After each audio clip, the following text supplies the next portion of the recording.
Right, so Pathologic is kind of an iconic series for being a pain in the ass and having really good writing. So. I'm Daniil Denkovsky, Bachelor of Medicine. My research into the limits of human life has brought me renown. I've devoted all my energy and remarkable intellect to combating the greatest fear that binds humanity: the inevitability of imminent death. Seeking proof of my theories, I traveled to a small, steep town to examine a person of phenomenal longevity, Simon Kane. But I walked into a trap. The moment I arrived there, an unknown disease struck the town. It devoured the town like a wildfire. Its contagion and lethality surpassed anything humanity had ever faced. And I became the only doctor standing in the way of this unprecedented pestilence.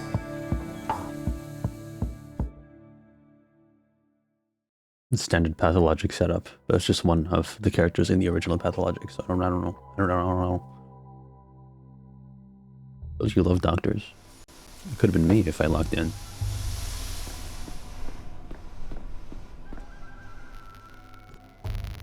Stepping off our train?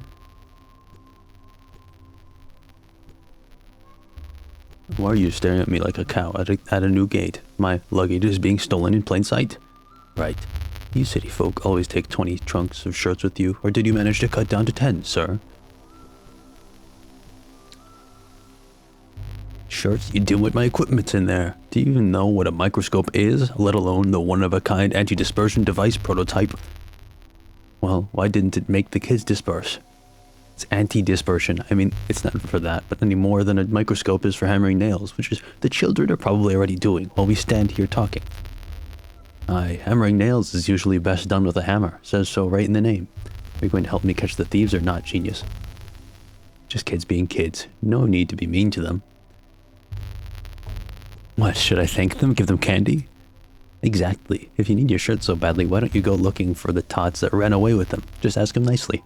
These kids are like magpies. They'll trade you precious linens from the capital back in exchange for bits of colored glass. Or even just a story. But whatever you do, don't hurt them. Why would I have bits of glass? I have just about have one on my watch face. I may have to waste time on this both literally and figuratively. Say, is the capital a real place? In a sense, of course, the capital is a myth, and that myth is the real capital, but the city does exist physically. The Kanes came from the capital and made our town, but no other real people have been from there, have come from there ever since. So I was thinking, perhaps Simon Kane simply made up the capital, along with everything else. Right, sure, and I'm just an angry heart. In a small town like yours, a single individual's authority can grow to be all-encompassing. I assure you, though, Kane did not make up the capital.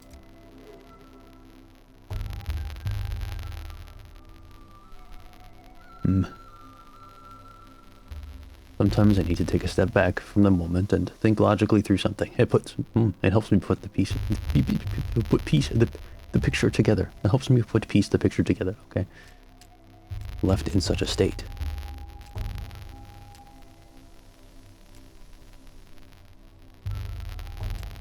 Street Sweeper says no one will help me.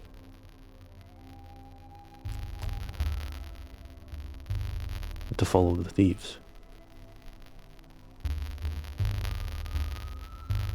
I need the microscope and the prototype. And now I'm maniacal. Okay.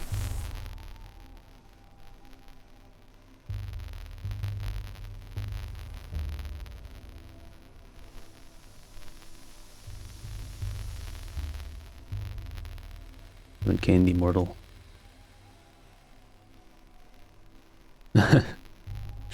All the joys of rural life. Without my tools, I'm useless. Okay, I need to find my stuff. See, I really like the writing so far. don't know why I'm eating so much today. Some objects can be useful, I can spot them easily if I cue concentrate. Some thoughts will affect your mental state. Child.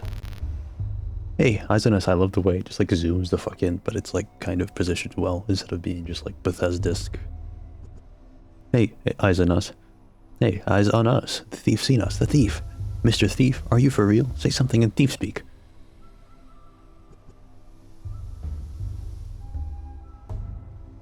We're for royal court seat. The Latins never minded taking what was not theirs.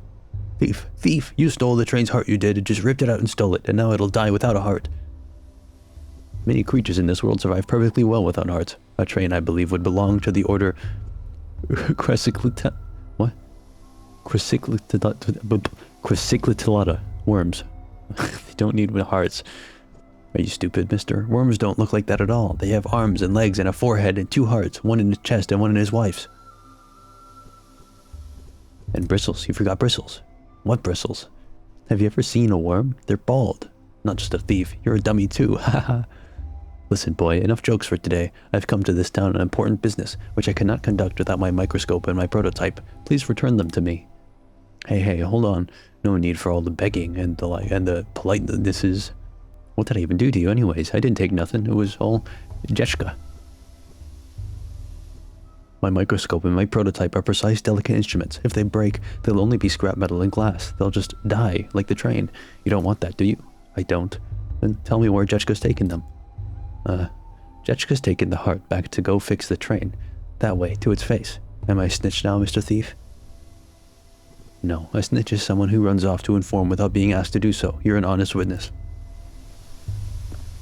See, I love the writing in this game. I love it. Did we just get on like a private train or something? Sometimes I wonder what is beyond wonders. What? So that's what you're like.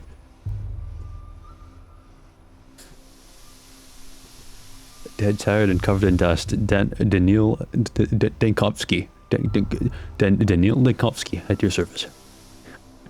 You're restless. We hardly see anyone like that in our sleepy little town. Even the Canes have gone into hibernation as the years passed. Sleepy little town? Maybe, if this is a nightmare where you lose all your things at the station and end up without your pants. You have to admit, as far as nightmares go, this one's pretty tame. All your teeth are still intact, and you don't have a final exam tomorrow for a language you've never studied. I'm not sure if I should love dreams. Simon said that, for a true creator, dreams are always duller than reality. Simon? Simon Kane. Simon Kane. He left you in my care, said you'd be staying at my house. No, it has a name, the Stillwater. And this won't be the first time it's had guests, but most don't last long. I think you will, though.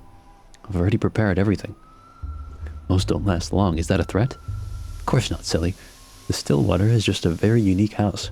It used to be an observatory, and now people live inside, but still longs for the heavens all the same. It draws something out of people.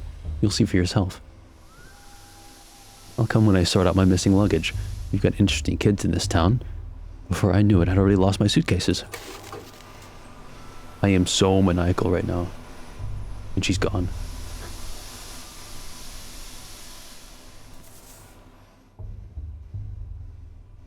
I like the mind map system. I think Pathologic 2 was just a direct remake of the first, with some, like, a lot of quality of life changes. And this is, like, building off of that system now. I think Pathologic's 2 entire existence is just some sort of strange fluke. Pathologic as a game is so abrasive, it's a wonder that it even gained as much success as it did. Maybe I should record it just because it's such an interesting fucking thing to play. Piece of shit with wonderful writing.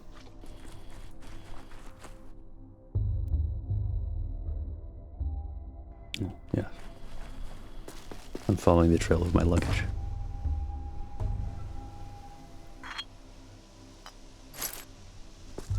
Nah, could I have looted the rest of my luggage too? Ah, that's a decent amount of stuff.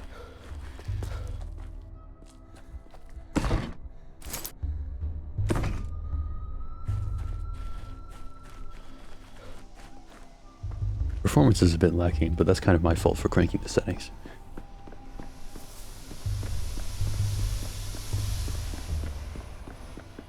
Danielewski. Danielewski. Danielewski.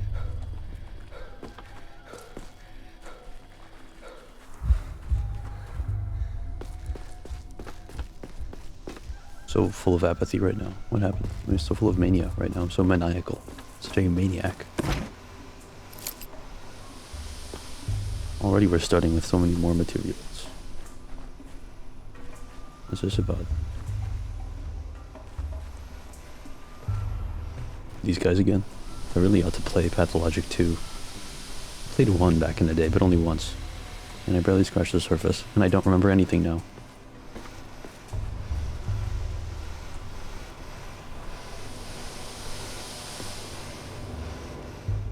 Hey, back off you! Get away from the girls, and from me too. I'm afraid of Uncle Roan when he boozes up, and I ain't afraid of you neither. I've got a knife. You can't hurt us, got it? Boozes up? What the hell are you talking about? I'm not drunk. Your hands are shaking and you've got those crazy eyes. Uncle Roan gets those too when he reaches for his second bottle and the shaking, and then he starts a fight. But don't even think of starting any trouble with me. I got a real knife, I do. Wait, hold on. If I look like that Uncle Roan of yours, that means I really do need to cool down first. Give me a moment, I'll take a breather. Friending extremes. It's hard for me to talk to people when I'm too apathetic or maniac. Manic.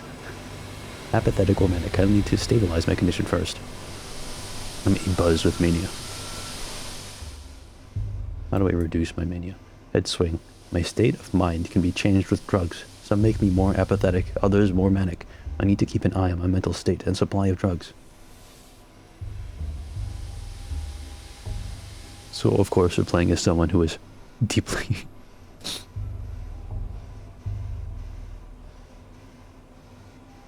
deeply mentally ill. Some crazy guy with, like, terrible BPD, but he's also... Why would it matter? I love it. Fine. Whatever.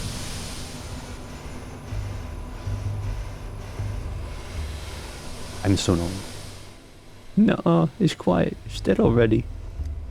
My dead heart keeps beating for 40 days. That's what my mom says. It couldn't have been dead that long. Do it. Tack it on.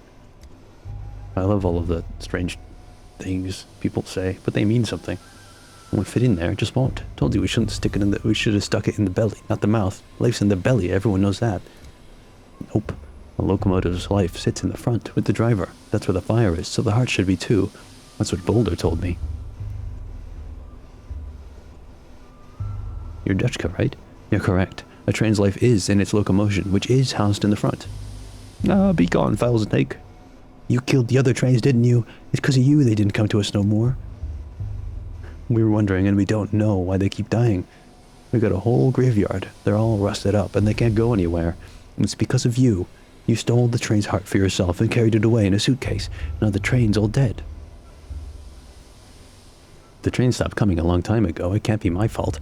I've never even been here before, and I'm not very good at stealing hearts.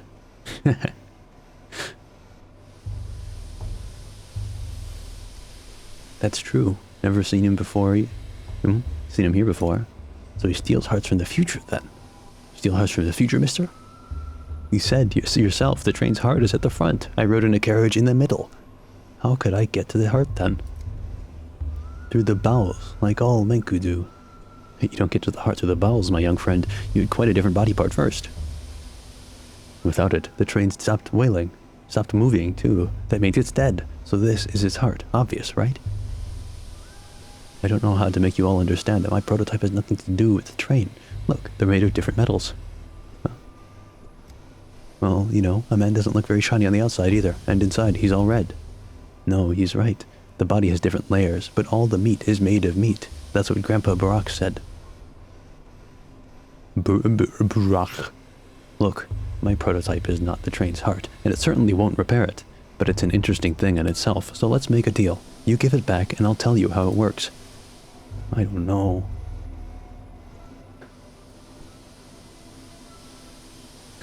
My genius, insufferable assistant will be in the tale. He could drive a saint into the grave for this rage-inducing adherence to details and thinly veiled political insinuations. Oh, Mom said the same thing about Mr. Marek, and then he hanged himself in the shed. Look here, let me take the prototype. I won't run away, I promise. To wind it up, you need to turn this handle clockwise. 2 weeks ago. Then again, if not taking at face value, but rather, you know. The primate, hold this crank and turn it clockwise. Chief? Hello? Oh, for crying out loud, your mind's flown away again. Primate, what now? This morgue is swimming in a gas leak from Lab 102. I heard the alarm. That's right, I pulled the alarm because of the chlorine from Lab 102. Anyway, the crank is stiff, so you'll have to turn it with some force. Platon, are you crazy? There's a gas leak. What did you call me in here for? We have to seal the morgue and evacuate quickly. No, Daniil. What we have to do is load that prototype you're fiddling with and use it to get into the morgue. A woman rose from the dead in there.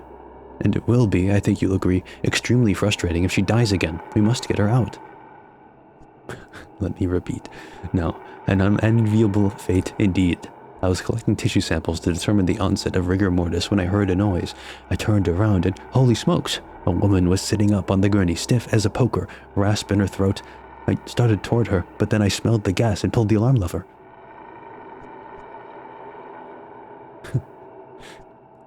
Chlorine isn't known for bringing back the dead, but if the woman was brought here by mistake, alive, perhaps the gas could have irritated her mucous membranes enough to wake her. Chief, you're braiding another one of your chains of hypotheticals. We need practical observations. Pull out the patient, then write the monograph, not the other way around. You're right. Tell me what I should do with this device, this prototype, I think you called it. I already told you, but fine. Let's go over it again. You're holding an experimental prototype meant to dissipate tuberculosis miasma. Remember, the consumption task force.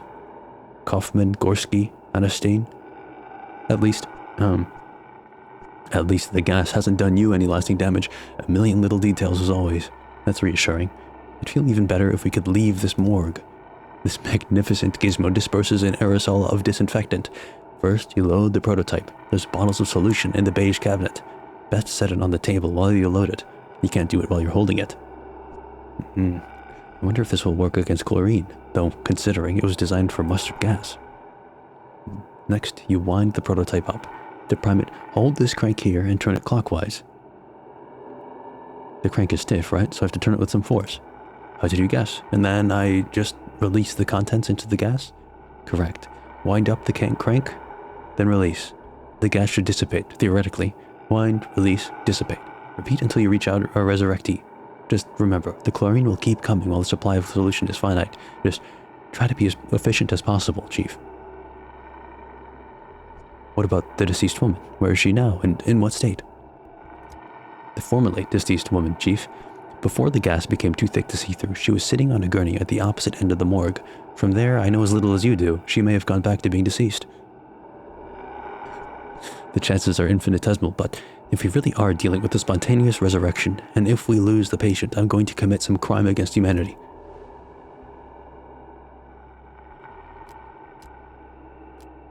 Pneumatics with mechanical priming. Operating range is supposed to be decent.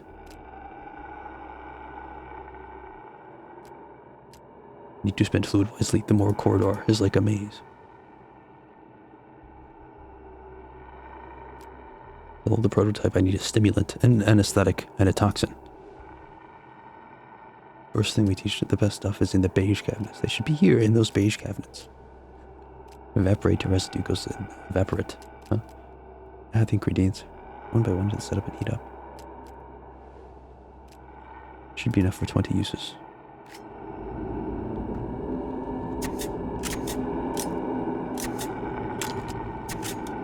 Nice gloves.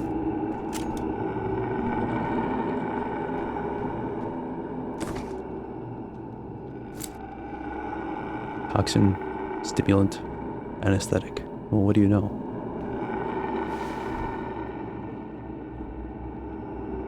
Anesthetic and a toxin. Yep. Okay.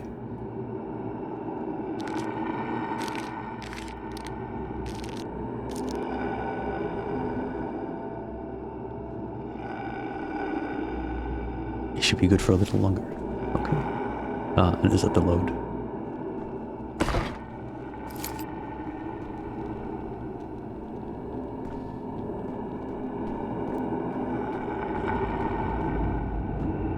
I suppose I've been given twice as much in case I need.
Okay.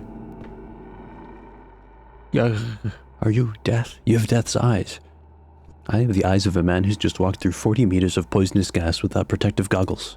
At the end of the tunnel, there's a second tunnel. You could tell me everything you've seen in your posthumous visions later. We need to get out of here at once. Oh. At the end of the tunnel, there's a second tunnel? What does that mean? It means that when you die, there's neither life nor death, but something else entirely. Like a coin falling on its edge? Or a Mobius strip? You shouldn't concern yourself with such things, though. Can I have my prototype back? Take it. It spins all boring, clockwise only. Grandpa Simon has clocks that spin every which way. Besides, the train's already dead. Couldn't save it in time. Look, it's blowing its whistle. Still smoking. That's alive as it gets. I'm sick of this game. Go away. We're gonna play cat in an old hat. We still have time before the sun sets. Wait, what about my microscope? I'll trade you another tail for it. You didn't take your microscope. I didn't expect you to know that word. Even some people in the capital don't know it. Huh? Even some people in the capital don't know it. We don't know it. We just know we didn't take nothing else. Just the train's heart. Where is it then? If the prototype is my right hand, the microscope is my left. I can't collect data without it. The dogheads must have taken it. Gunn and Notkin got a deal. All the war spoils get split down the middle. They don't care about hearts, not in any of their many faces. Why would they need another one? What does your microscope do? Is it alive? Dogheads, Khan and Notkin. A heart and a face. I don't understand a single word. That's because you're kind of silly, mister. Those are all simple words. Right. Suppose you passed my belongings along to some other gang and I need to go get them. I need to go to them to get my microscope back, am I right? Khan must have given it to Capella as a gift. Are you stupid? After what happened to that stained glass? No, Khan wouldn't have given it to her. If it's something that changes things, then when you look through it, he must have given it to Grandpa Simon. Grandpa Simon loves things like that. Khan wouldn't give it to anyone, not before he looks at it himself, or after either, because he's honest. Even if he's wicked, he'd give it back to the owner. If you find him in town, he'll deal fair. Where can I find him? Well, if they brought your microkaleidoscope into the polyhedron, you won't see it again. No use looking there. Try the stairways to heaven. The dog heads like them. Think they look like polyhedron. There's one thing here in the mall. What? There's one right here in the mall. Huh. You know, after this conversation with the Capellas, Khans, polyhedrons, I'm beginning to see the shape of the world we live in. It sounds complicated, but it can't be worse than human anatomy, can it?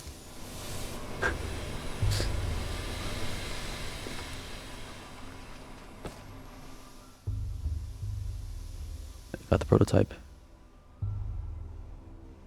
And I still don't have my microscope.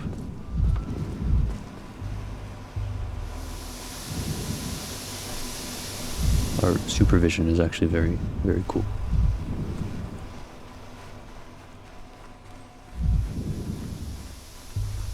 Say, can I clear these boards? No.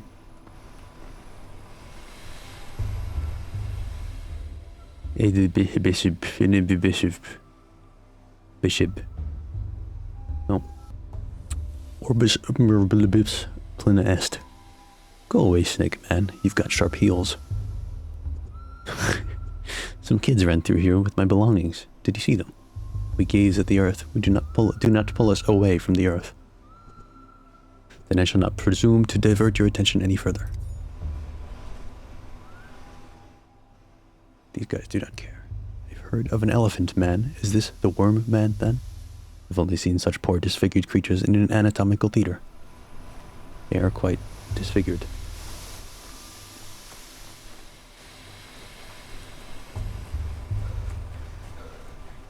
What is this? Why are so many of the women in rags? I can talk to everyone here. Factory man, Jacob Sturck, Carrick, and what was his name? Bertrand. Such a harmless fellow he was, never hurt a fly in his life, and the Ripper slashed him to ribbons like the rest of them anyway, the brute. We must give these unfortunate souls the proper burial they deserve, then find the Ripper and give him a burial befitting a beast. Knud.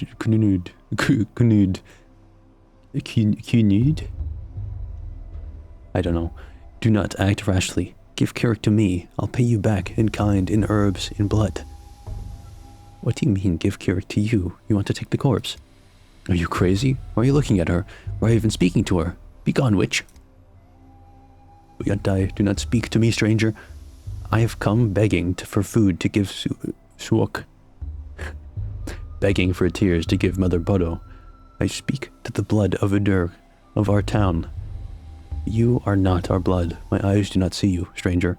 My eyes do not hear you. Suok. Huh? Suk. Mother Budo. Udur. For you ask. No, I don't write down new and unfamiliar words. I have an excellent memory. Yep, I have them in my head too. The Rippers come to town. The father killer, Barak. He was always the wild one, but then Marak Shabnak lay with him. Marashabnak lay with him in the steppe and whispered things in his ear to make him water the earth with blood. And as soon as he got off the train, he went on his murder spree. He killed Jacob Sturck. He killed Carrick. He killed the harmless birdie. He's a monster. I thought he'd come alone, or almost alone, but I definitely don't recall a Mad Ripper on the train with me. He arrived on the freight train, took the back door like a thief in the night. That freight train was bringing medicine, sweets, and coffins, so the Ripper must have hid away in a coffin, or else Shabnak would have torn him apart in the steppe. You just said that Shabnak copulated with him, but now he's hiding from her in a coffin? Only 2 sentences into this conversation, and I already want to shoot myself. Boyantai, hear me out, the blood of my Udur. Sok sings of a fierceness, a sharpness inside the one you call Carrick. Give his body to me. He is dead to you anyway. You will bury him, and he will rot away until nothing is left. I will bury him, and Suok will eat him, and drink his fierceness and his sharpness, and sing in of an Obini Dune. An herb song in gratitude. She'll sing us Twire? Twir? I don't know. And will brew us lots of Twirin? I don't know. She will give us Ashen Switch, the harshest of the herbs. By Kilaneb, Ashen Swish is a cruel herb, a bad herb. It thrives on blood and spite. Suok sings that we will need plenty of Swish soon. Yours is a burial into emptiness, but mine will be a burial into Suok's womb. I'm at your feet, Hein Knud. Good people, give me the one you call Carrick. Should we give her the body, maybe? He didn't seem to have any family, and without them in the picture, I guess it doesn't matter if we bury him or the kin do. Who knows? Suppose we do get a great crop of Twire. I was under the impression that who buries who actually matters quite a lot in traditional cultures. But they aren't just going to bury him, they'll desecrate him until not even Shipnak can recognize what's left. That's what you're going to do, isn't it? Isn't it, step girl? Say it, and don't you dare try to lie to us. I'm at your feet, Gnud, good people. I promise there will be no desecration. We will take his name so it holds his sharpness no longer, and we will lower him into Suok's womb. Everyone will forget him, forget the wicked murderer Carrick, and only Ashen Swish will remain. Knew there was a catch. Wicked or not, you can't just bury a person without their name. Everyone has the right to a memory, if nothing else. But he really was a wicked man. The rare times someone remembers him at all, they never have anything good to say. Perhaps it's for the best if everyone forgets him. What an ethographic gold mine you've got here. You could at least ask her to get up from her knees. This is awkward. Let's hand over the body. I'd rather avoid falling out with the kin. It will only lead to more trouble down the line. What do you think, stranger? You look important. Maybe you have some brains too. The body of a victim who met a violent end must be withheld for the purposes of a forensic examination, even if a beautiful young woman asks otherwise. Huh? Once a person dies, their body is no more than a collection of molecules and tissue. Any opportunity to put it to some use is a stroke of fortune. Corpus non est templum. The body is not a temple. Thank you, stranger, by Allah. Death came to this town today, such great death, the likes of which has never been seen before. Today will be a fearsome day. Tomorrow, even more so, and on the third day, fear itself will die, and without ash and swish, we will die too. I came to this town today, that's all that matters. Just not gaff. What is the big idea? Who's Keurig anyways? Does Keurig have the same model as... No, he doesn't.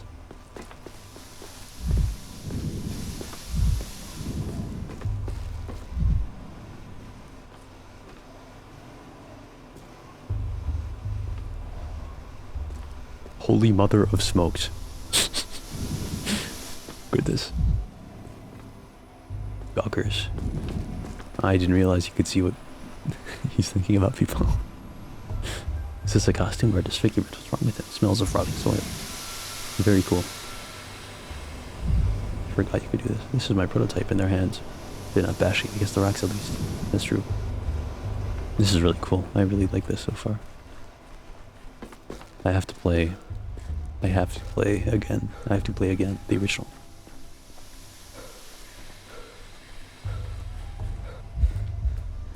The systems do seem a little bit streamlined compared to before.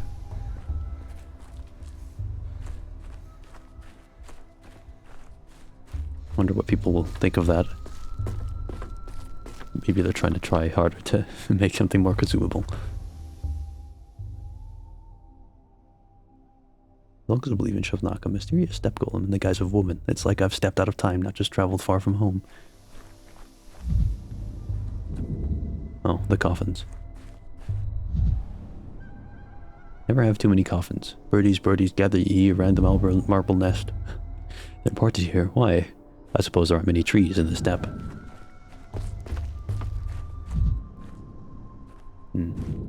Seems to be the most of it.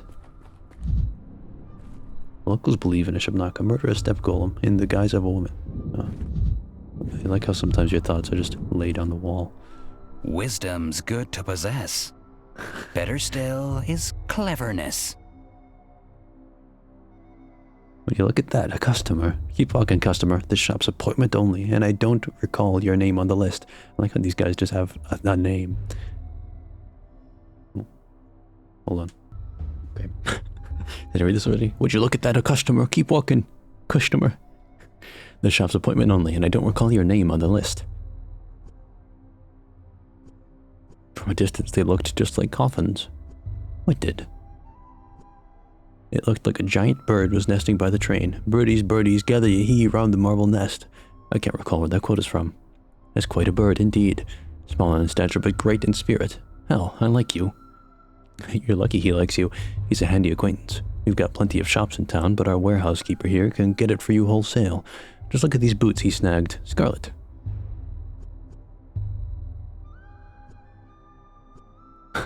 I'd expect a romantic soul like yours would be more interested in the Scarlet Pimpernel than the Scarlet Boots. Oh, gross, what am I, her bride? They run around naked, trampling the grass and flowers. I want to run around in something pretty, like boots from a coffin. A coffin's the best when you need a chest. A checkpoint guard wouldn't dare open it up out of respect. It's inhumane.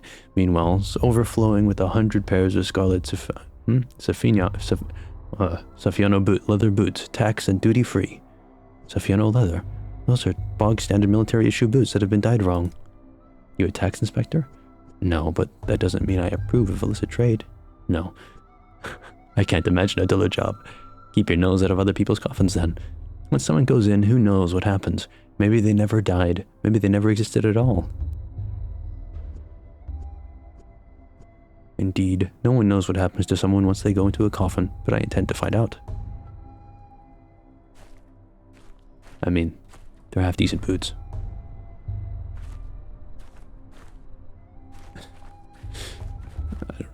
I love all these ridiculous goddamn conversations. It's so fun.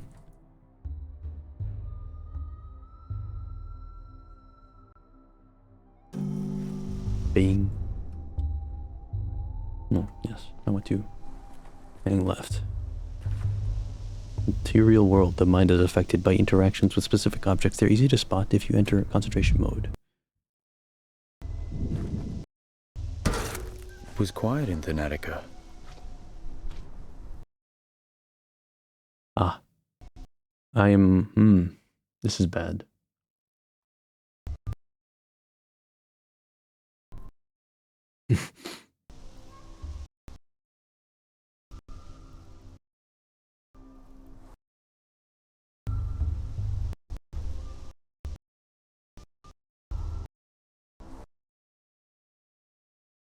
Yeah, please can I live? Okay. I reduced this text streaming budget slightly, and now I have spare VRAM, so that is good. I guess like in previous games, random things can affect your psyche, which can be good. Boiling, crackling, screeching, living. I'm so maniacal right now. You know, I was neutral before, so I don't know why I bothered.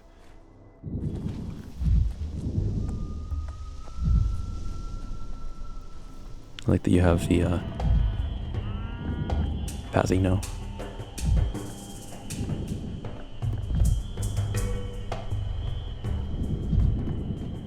We're absolutely being directed right now. I think they're trying to show a very specific vertical slice. Why are there so many such beautiful movements? Why are we such a goon? I'd like to study them. So this bloating is a common condition here. Truly astonishing phenomena can still be found in the remote corners of our country. Why are they worshipping a cow, a bull even, with his balls? Bruja, my good little bull, blunt-mouthed, broad-browed, please forgive us. What? Bruja? Buha. You're silly, Herja, and you always have been. He's returning to Bostorok, to Budo. We are leading him into the bosom of his mother and father. Why are you asking him for forgiveness? Because Bostorok is dead, Aina. This little bull's whole life, he didn't know what the most beautiful creature, the immortal Bostorok, was waiting for him. And now that he knows, Bostorok is dead. Buha will find his father's silent corpse. How can we not pity him? Who died? Bostorok, the father of all Katanj? I don't know. People and bulls. We ask Sok to bring him back. You're the silly one, Aina. Sok didn't eat Bostorok. How could she? He's bigger than her, stronger than her. The immortal can't be killed. He chooses his death himself. Ask Bostorok. We ask Bostorok to change his mind and come back to us, his children. Is Bostorok some kind of mythical creature? What happened, exactly? Bostorok is the father of all Katanj people and bulls. Oh, how can I explain? We herb brides walk barefoot so that we can always hear his heart. Tonight it stopped beating. His children are afraid without their father, so we ask him to respond, but I feel he has died. A fang or a claw was thrust into him. I feel the wound bleeding. Rust has soaked into him. I feel the rot squelching underfoot. Oh, dog. Quiet, both of you. You know nothing. Bostorok can die only from gloom. We will cheer him up, feed him, and show him our joy. We will bring the last Aurochs to his bosom. Then he will remember us and return to us.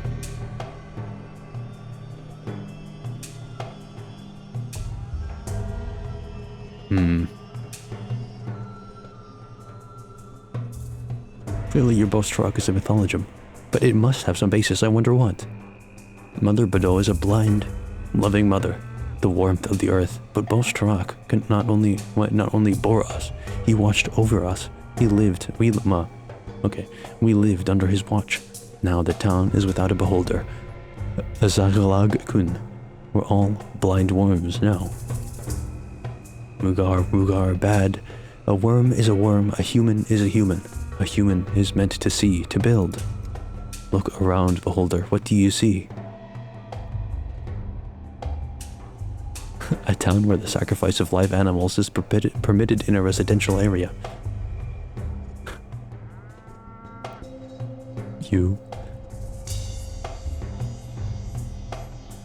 You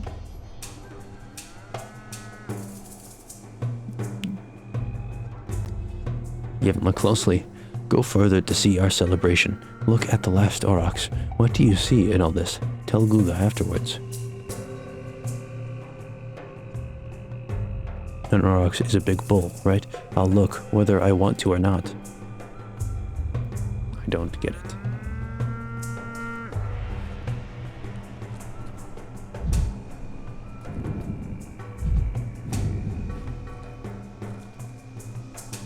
What is going on?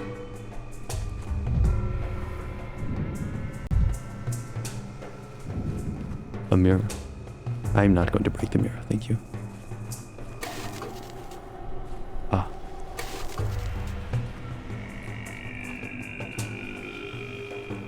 What was that?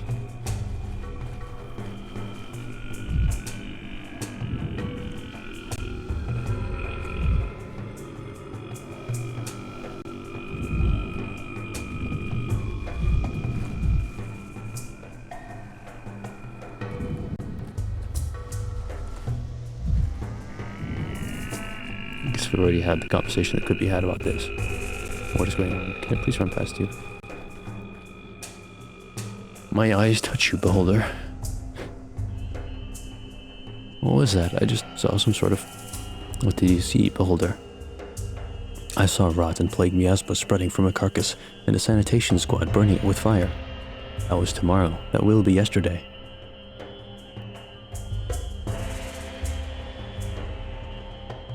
Oh. That box syphilis, that was from hat jumps. That makes about as much sense. Thank you for your vision, beholder. You see more widely than others. We will remember this. If you see something else unexpected, don't be afraid. Don't be afraid. It's just the eyes adjusting to our current place and time. Keep moving forward. I haven't even done anything yet, but I'm already helping. What a stand-up guy I turned out to be. See, I love this. These fucking... Okay. Bad things are happening. Yes, the game wants me to go that way. Is it truly that bad?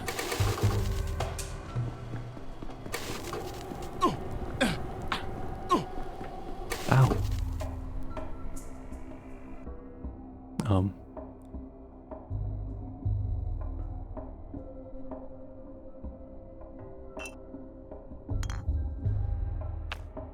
Yeah.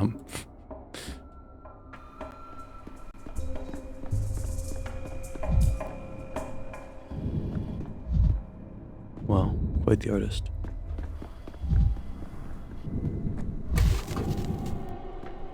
No, these are something.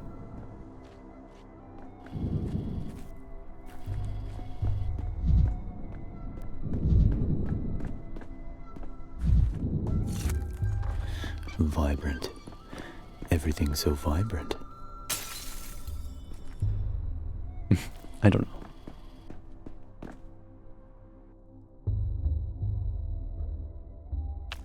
So be it. Oh.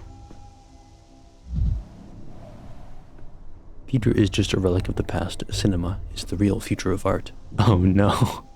If you ever watch this. I was lured into a student art performance once. No script and no characters because the dictatorship of the author and traditional narrative structures is reactionary. We spoke in random combinations of syllables. Never again.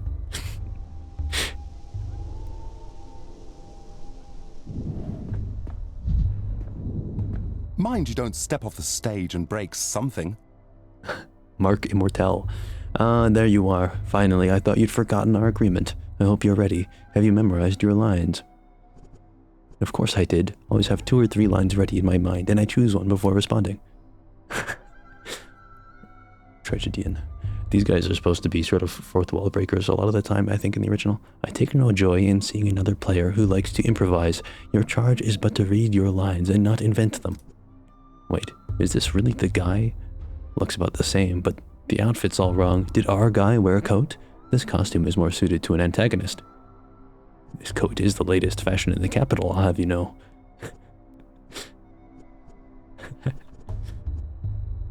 I'm more of an anti-hero than an antagonist. I presume you know the difference. That makes you an ideal candidate for our anti-production. I am Mark Immortel, director of the local theater, and you are... Danil Denkovsky, doctor. Just arrived. Doctor. I just arrived from the capital. We are a doctor. They are not the doctor. We are saying we are a doctor. Magnifico. You see, the actor we've been waiting an eternity for has decided to sabotage the rehearsal. He would do us a massive, titanic favor by replacing him, even if just for a little while. Of course, I'd be delighted to. I've dreamt of acting on stage since I was a boy. What must I do? Still, what's that man in a bird suit doing here? This is abnormal. No, I'm just gonna say, of course. Ah, perfetto. It is simple, and indeed natural. You need only react to your colleague's lines, and thus create a scene of unbearable dramatic tension. Our performance is quite simple. The main character has just arrived in a remote town and quite accidentally stumbled into a curious rehearsal in which his fate will be decided. Who knows, perhaps he'll die at the end. It seems the performance has already started, and I'll be dragged in against my will. Is that all you have to say? Why do you stare like that? I see it in his eyes. His mind is looking for a line to mumble. Beginning to recall my acting career didn't pan out. I say, again, he is no leading man. He is unfit to even play a villain. At best a background player, a body standing there to fill the stage. It is the steps healer's son who ought to take the role, or that young girl who crawled out of her grave. They have such pathos and such verve. What does this one have? A coat. I see you are awed by my coat. It is perfectly understandable, but envy is a low sentiment. Coderat demonstratum. The quote is but a prop. Beneath it, who are you?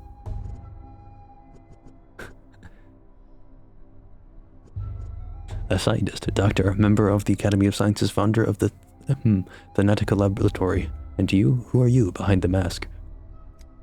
I am a walking shadow of the slain, a being of words unsaid, a specter of regret. This is a hint I'm not supposed to get just yet, but which will become clearer later, right? And that is the heart of our play. Our main character, a doctor and a skeptic, encounters the unknown for the first time. He built his whole life around empiricism and his scientific inquiry. What will he do when death addresses him directly? But this isn't literal, right? A hero in a play speaking to death or the dead is usually a metaphor, an illustration of his thought process. Well, if that makes it easier for you, we can't say it's a metaphor. Play it ambiguously. Leave the audience guessing. But wait, I don't want to be a metaphor. I was promised I'd be the true voice of the dead. What kind of spoil sport ruins a play like this? I told you he wouldn't hack it. That's it. I'm out. Metaphor. And you, I see, are never happy with anything. Sounds like a failed actor to me. Excuse me, Denkovsky. Why are you insulting a colleague? I don't recall him making it personal, unlike you. That was hurtful, all right. I think we should stop here. What? He's been insulting me the whole time. Doesn't like my lines, doesn't like my coat. He wasn't insulting you, but your character. I thought you could tell the difference. And I thought you were deliberately blurring that difference.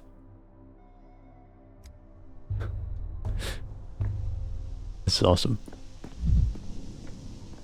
What the hell?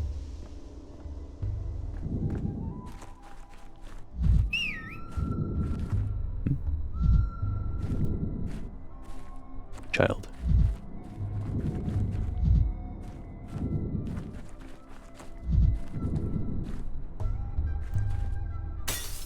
This is it. If you could travel through time, would you go to the future or the past? The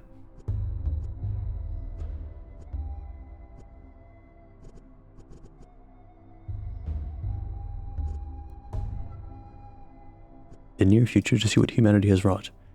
Grandpa Simon used to say that days are like hopscotch.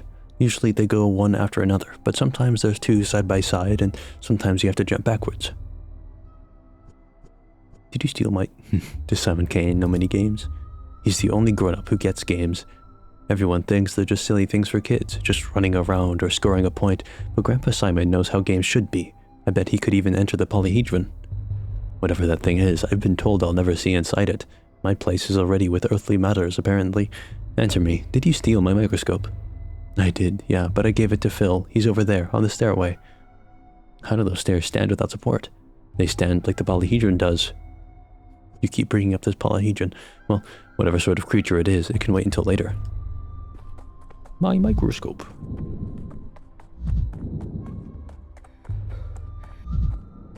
Wolfmen. Put it down slowly and take 3 steps back. The faces are gloomy, they're up to no good. How much sand and mud got into this delicate instrument?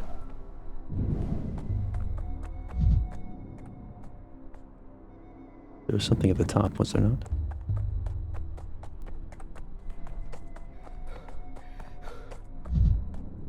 Just a mirror. In every shard, a new me. It's crazy. Well, what is it? Can you see the future? Let me look too. Gimme. Wait your turn, Pipsqueak. Just let me take one look and then give it back. There's a bunch of bugs and little hairs. Doesn't look like much of a future. Why are you using your dog's eye to look? You're not an animal, you know? Yeah, but an animal might see further, though. Need some help, kids? I could teach you how to use this thing. Here, let me show you. Oh, it's you. Hey, your thingamajig's busted. It doesn't show anything, just some bugs and weird little hairs. Maybe that is the future. Like in many, many years, nothing will remain of us on Earth but bugs and hair. It's very sad if you think about it. It only shows bugs and hairs because you're pointing it at bugs and hairs. See all these differences? See all these different glass pieces inside? Glass like this shows the future when you look through it. Everyone knows that. Grandpa Simon loved making all sorts of things with glass. I've only seen thingamajigs like this in his place. Why did you steal from Grandpa Simon, you bastard? That's why we stole it back from you. It's called justice. That's my microscope. I brought it with me from the capital and you stole it from my luggage. That's called theft. What? You don't know, mister? He doesn't know. Spit it out, you monster. Where'd you get this thingamajig from? What did you do to Simon? It was you, wasn't it? Wasn't it? I was on my way to go visit Simon, and I'd already be there if it weren't for you. Please give me back the microscope. It's a very delicate instrument. Give it back, give it back. Will you stop whining? If you want it back so bad, what'll you give us for it? Oh, shit. I fucking... Damn it. No. Grandpa Simon taught us. What doesn't take effort doesn't deserve effort. If we just give him back the thingamajig, there's no effort in that. I have a pocket watch on a chain, and it definitely shows the future. Let's make a deal. Come on, let's see it. Ooh, nice. And how does it show the future? With this, you always know what time it is, so you know what time it will be in an hour, or 2, or even 3, which means you know the future. Oh, you're clever, mister. Alright, give us your watch, but show us how your thingamajig works, will you? We're still curious.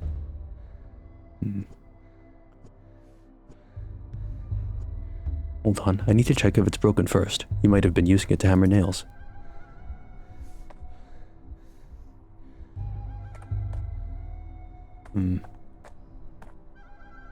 Alright, sorry about that. Return. Trade.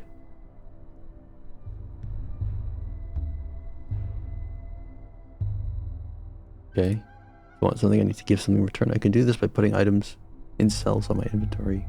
People won't agree to an offer to trade if I offer items less valuable, whatever I'm asking for. Okay.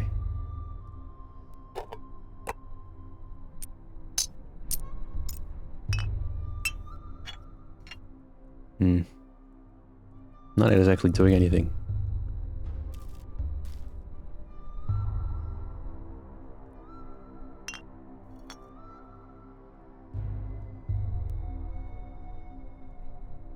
Very.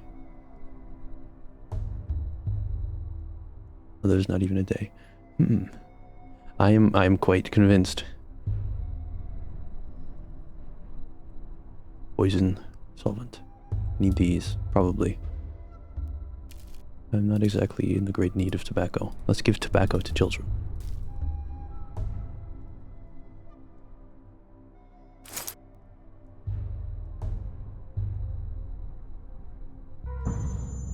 I didn't even give them the watch. I'm just built different.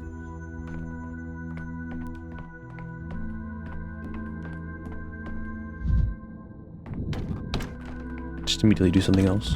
No. Okay. I really like the way this is designed. I like this room. Nice room. They'll go to any length, Chief, but our lengths are longer. What? Please, hold on a little longer. Even after the inhalation therapy, the swelling won't go down immediately. Chief, finally, where have you been? The woman you rescued from the morgue is conscious, but she might not stay that way. She's still very weak. It's amazing that she's standing at all with the amount of gas she inhaled. Step aside for me a moment, Chief. I checked the morgue records. A body matching her description was declared dead last night.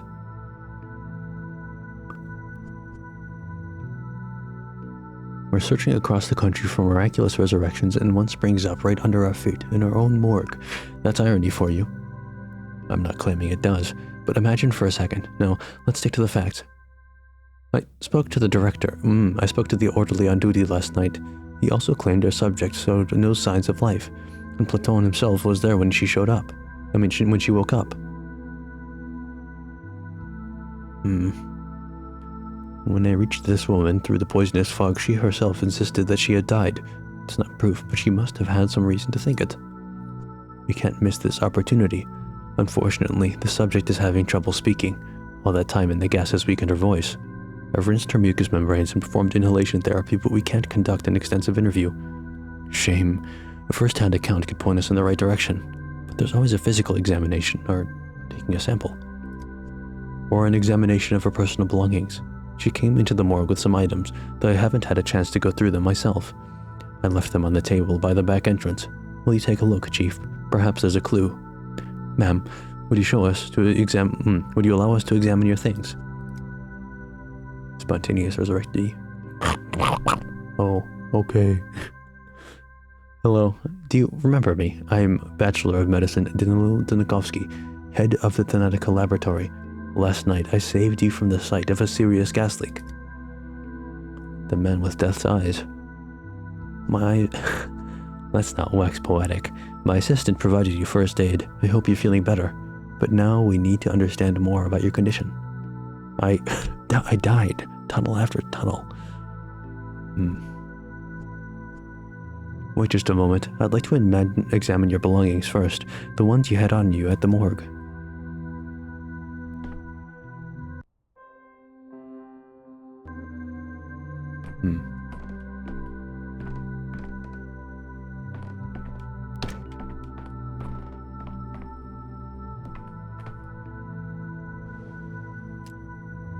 Are Lazarus's personal effects from the morgue?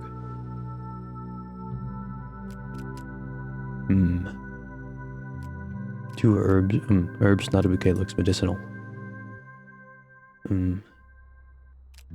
Self-medication with folk remedies. 2 rings, obviously a pair of 1 would be too big for her. Husband left and took off the wedding ring. Morphine tourniquet. Severe pain. Papers look official. The description of the treatment is vague. Something about novel drugs. I might understand more if I examine the resurrected woman and take a blood sample.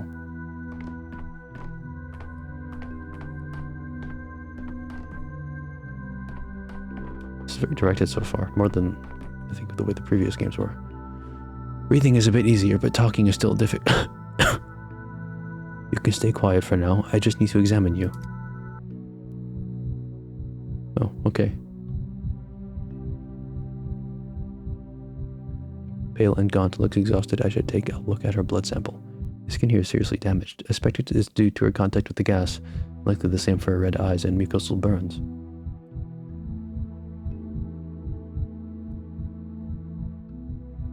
Okay.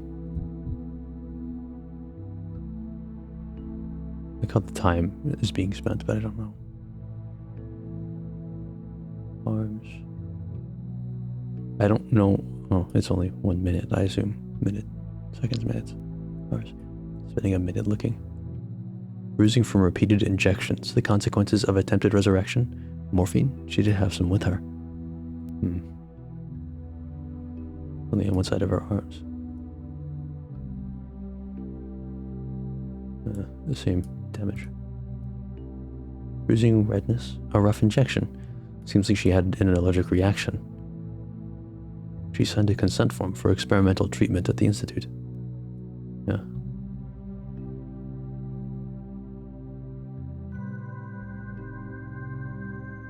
Hope your blood test will offer something.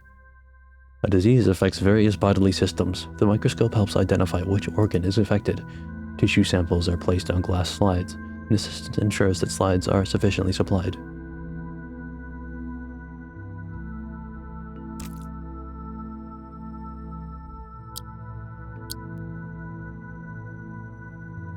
Okay. I just needed the blood sample. Okay, study collected samples under the microscope. To perform the test, I need reagents. The doctor themselves is in charge of their supply.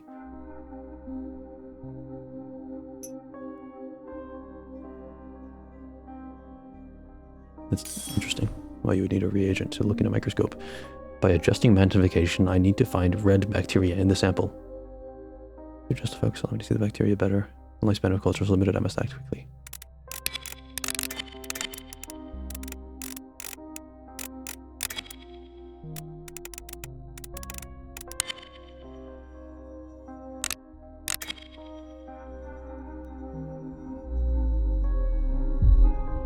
An unidentified pathogen has been found. Okay.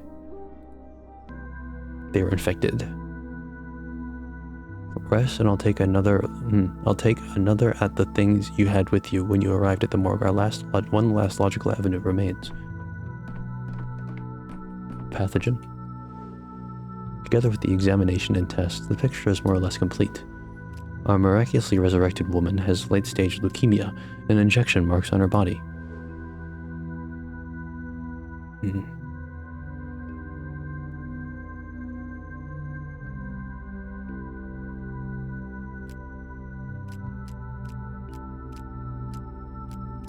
Weakened system couldn't handle heavy dose of medication. Seraphim awaits, and our subject needs rest. Time to come up with a diagnosis, even if it's preliminary. It's leukemia. If we have the right conditions. Our current ones are only good for inventing penicillin. It's mold all the way down. So, Chief, have you shed any light on the case? I'm loath to jump to conclusions, but could Thanatica have discovered some genuine phenomena?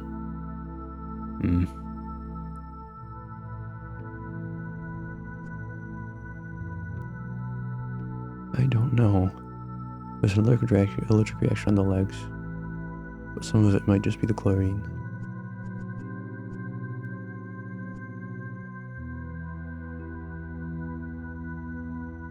We don't know what medications she took and how they might have interacted with each other. I suppose so. But how do we explain the most astonishing part, the resurrection? Why did a gas leak revive the subject?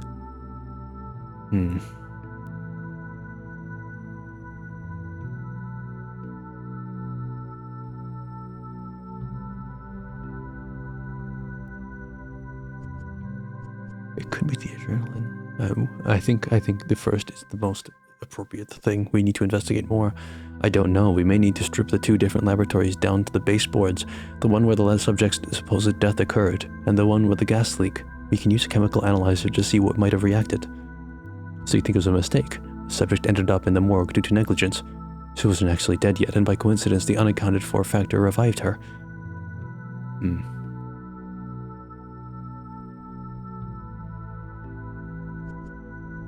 I don't want to let things down yet. Let our subject rest and go through the lab's correspondence. Perhaps there's something useful in the flood of letters on miraculous resurrections, bold experiments, and other testimonies of unique longevity.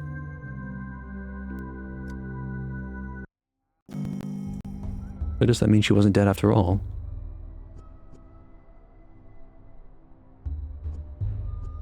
And all the others we tried to find too. As of right now, spontaneous resurrection appears to be nothing but fiction. Then, what's your microscope even for? It doesn't show the future, doesn't raise the dead, it's just a toy, really. A breakthrough can't happen in one single movement. It takes a sustained effort. Every step feels small at first, but we'll learn to resurrect the dead one day. Alright, if we can't see the future in that glass, then we're off. We've got important things to do, after all. As do I. I'll leave my things at my temporary lodgings, then head to the Crucible to see Simon.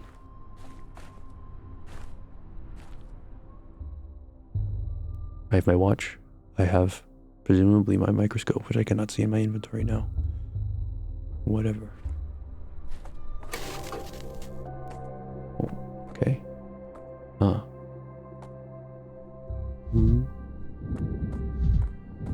Is that our man? Sorry, but...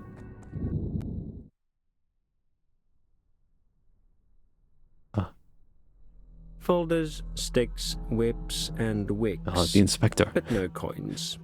Give them a miss. He's only a bachelor in science, fool. Enough. Why are you drowning me in details, bachelor? Street kid stealing your microscope is an amusing anecdote, but it's not the crime we sat down to discuss 2 hours ago. 2 hours and 15 minutes ago, to be exact. Focus. I'm only interested in what's important. How am I supposed to know, Inspector, what you deem important and what you don't? You know what I especially dislike? When an obviously intelligent man feigns foolishness to derail an investigation. I'm offended and embarrassed for you. Sorry. We both know you're not a fool. Stop wasting my time and your own. I just wanted to recount everything in order from beginning to end. The beginning doesn't interest me. My concern is the ending, the result, the finale. As for your backstory, your genesis, all of that is in the case file. Shall we review it? I'm familiar with my own biography. I suppose you don't waste time on it. I propose you don't waste time on it. Yeah. Let's see. Where was it? Yes. The ministerial inspection of your lab, the Natica, began in early September. Your presence was required at all times. Instead, you dashed off across the country to a backwater town to bring back what might be described as clear evidence that the Natica's work had potential. I did not flee. Let's set your fantasies aside for a moment. The important part is that you fled from the investigation. And this town had an outbreak of some fever the scientific community had no knowledge of. As luck would have it, you were the only medical professional on site. Accurate so far? I didn't flee. Proof? Well, not inaccurate. The devil's in the details. You appeared to be setting a trap. On the third day, the town's leaders gathered in the town hall to form an emergency command to fight the epidemic. And what was Danil Dankovsky, who was, I repeat, the only qualified specialist in town, doing that day? What's that? Your lip is trembling. Did I unsettle you? Your tricks won't rattle me. You're right to feel ashamed. Instead of fulfilling your Hippocratic oath and leading the fight against the plague, you're engaged in what? Come on, don't look at the table. My eyes are up here. I'm not looking down out of shame. I'm simply amazed at your informant's sloppy work. On the fourth day, the town lost its water supply. They required a hospital, but the one person who could set it up. What was he doing? Tell me, Dankovsky, where did you spend the fourth and fifth days? In a jail cell. That's what your papers say, right? Come the evening of the fourth day, the doctor from the capital attempts to flee the dying town on a cargo train like a rat. He is caught and jailed, and there he remains as the plague ravages the town. I admit, I find even the act of reading about it repugnant. I won't lie, I considered an escape. Escape, not flight. The Natica was in the process of being destroyed back in the capital. You considered escape to avoid facing a painful truth. When I came to town, I found that Simon Kane, the immortal man whom I pinned all my hopes, was dead. When I came to town, I found out that he died under mysterious circumstances a few hours before my arrival. I like how the camera's been flipped around. But when the epidemic began, you could have saved others. You're a doctor, you swore an oath. Why did you abandon the ordinary townsfolk? We're interrogating ourselves. This is awesome. I love the narrative flip. Simon Kane's nature, the mystery of his immortality and death, that's the most important thing that happened in this little town. And to me, I can't just relay it to you. To understand, one must immerse themselves in the details, take in the full picture. Simon Kane's death is the primary concern, not the deaths of tens of thousands, but one fantastical old man. My, bachelor, my. No, you're twisting it. You're rewriting the past. Why did I lie exactly? Point it out. Everywhere. About the emergency command, the escape, the hospital. The only thing you got right was the reason I came to town in the first place. Then tell me your version of events. How did it all happen? No tricks. Leave aside your stories of children and microscopes. I'm tired of repeating myself. I'm interested in the ending, not the beginning. Do you also read books backwards? You will recount everything in whatever order I tell you to. On the 6th day, the plague destroyed the town. So if you would be so kind, explain to me, what were you doing on the 5th day? Where were you? Were you really so indifferent to the plights of the people around you? The town couldn't have perished on the 6th day. I was there for 12. There's an error in your report. You disappoint me, Bachelor. I ask again, on the 5th day in the town, what were you doing? The 5th day. Let me think. The end. Awesome. Yeah, I'll put it on my wish list. I'm in Steam. On the webpage, and it's saying I'm signed out. Whatever. Next. This is really good. This is really, really good. I loved it. Wow. Ah, just kidding. There's more. Day 5 in which the Bachelor will grab only the remaining thread that may lead to Simon Kane. Okay. My bad. I stopped recording because I thought it was over, but no. There is more. Riddle me this. What place has an entrance but no exit? This ill-fated town.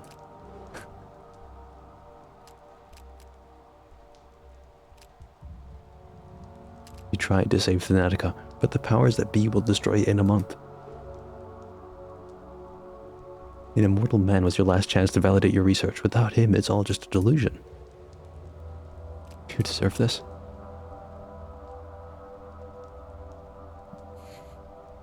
I'd say I've fallen ill, but unfortunately I'm a doctor. This wretched town drains your strength drop by drop. Is it the local herbs blooming, or have you finally cracked, Dankovsky? Will it be like this always? This despair isn't yours, I swear. It's the local herbs messing with your head.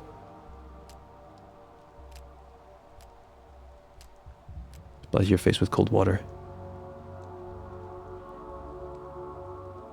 Better to wind yourself up into mania than struggle on like this.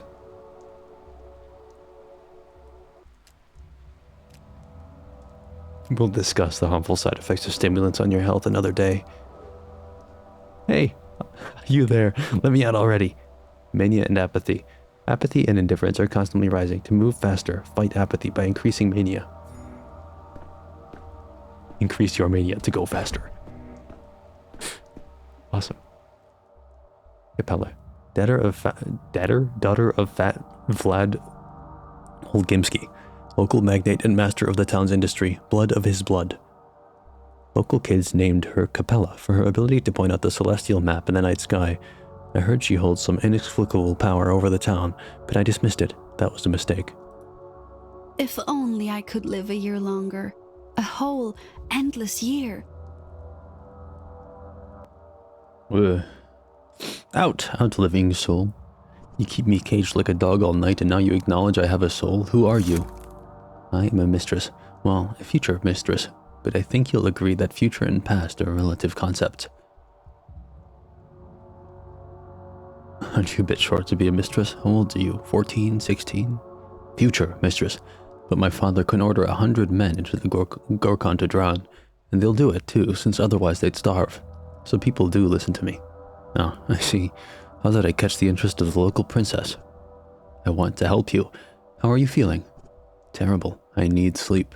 Someone in the next cell was howling and coughing all night until they weren't. I called, but nobody came. Thought everyone was dead. Had a dream like that the other day, that everyone in the town was dead and I was alone. Sorry, miss, I've spent the night in a prison cell. I could, Do go on. I love hearing about people's dreams, especially after a sleepless night in jail. It's riveting entertainment. Sarcasm. I understand. But you do need to hear this one. I dreamt that a doctor came into town and I got him out of prison. Then I asked him a question. That's where my dream ended, and now I'm here. I'd like to know the answer. Why did you come to our town? I researched the nature of death. I was told you have an immortal man among you, Simon Kane, but when I got here, he was dead. So what are you going to do now? Don't have a lot of options, do I? I'll look into what he left behind first thing. Phenomenon itself is gone, but there are still witnesses to his longevity, explaining it is paramount. You know, Bachelor, My father envied Simon, and Marina Kaina will always be my enemy. So there's no love lost between our families. And yet, I must help you. I don't want to. I must. Otherwise, the town will suffer. That's why I came here early and waited 4 hours until you decided to wake up. You could have just knocked on the door yourself. I know where to find the last person who saw Simon alive. His name is Stock Reuben. I've heard about him. He's a colleague of mine. One of few around here. You haven't just heard about him. You've worked with him. Or you will. I'm not quite sure. I'm not sure of anything anymore. He's a doctor. He has a hideout in the warehouses. Look for him there. How do you know where his hideout is? The way you say it, it doesn't sound like much of a secret. Oh, I'm not just a mistress. I'm Vlad Olgimsky's daughter. My father owns half the houses and very nearly all the people in town, and the warehouses, and the ground under this jail. Fine, I'm in no position to turn this down. But you won't be able to go there right now. While I was waiting for you, something bad happened. Something bad? When you go up those steps, you'll see. Mother said that a true mistress stands out by her timing, and here I am, right place, but too late. Maybe I'll never become a true mistress. Don't you dare cry. I can't stand tears. Your hint helped me a lot, you hear? Child, what do we think? The daughter of a local factory owner, Victoria Olgimsky Jr. She thinks she wields mystical powers and the authority that comes with them.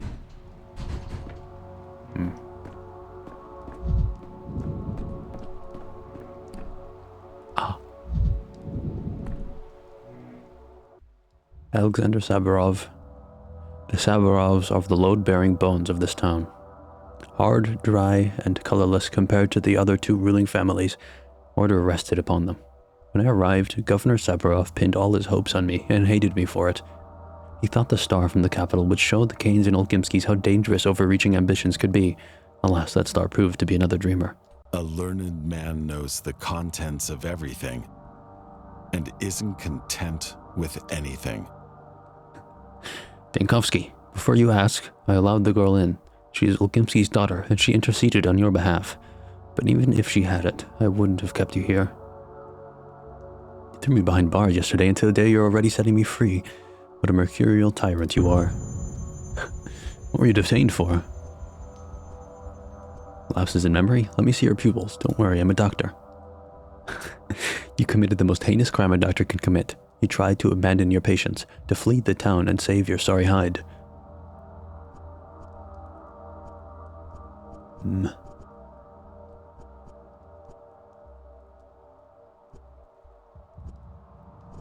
Right as we speak, my real patient, Thanatica, is being murdered in the capital. My life's work is being destroyed.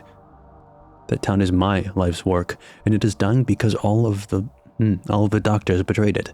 Cowards and this town is my life's work, and it is dying because all of the doctors betrayed it. Cowards and scoundrels, all of them. And yet, as Katerina would put it, the logic of inevitability is stronger, and the town has paid you back. Call it irony if you like. You have no idea what I'm at risk at losing, what I'm losing already. Whatever happened yesterday is beyond reach. Today, the plague has reached the backbone. Behind the thin walls of this building, death rages. We've boarded up doors and windows, but the plague fumes are seeping in. You and I, we have mere hours left. The outbreak has reached the town hall?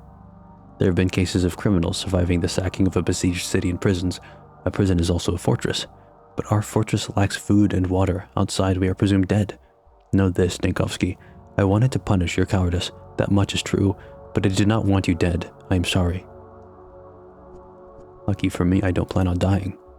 2 days ago, a decree was issued declaring all people in infected districts to be presumed dead, not to be rescued unless they called for help with signal bonfires. A folly. Without a protective suit, you can't venture into the miasma, let alone light the fires.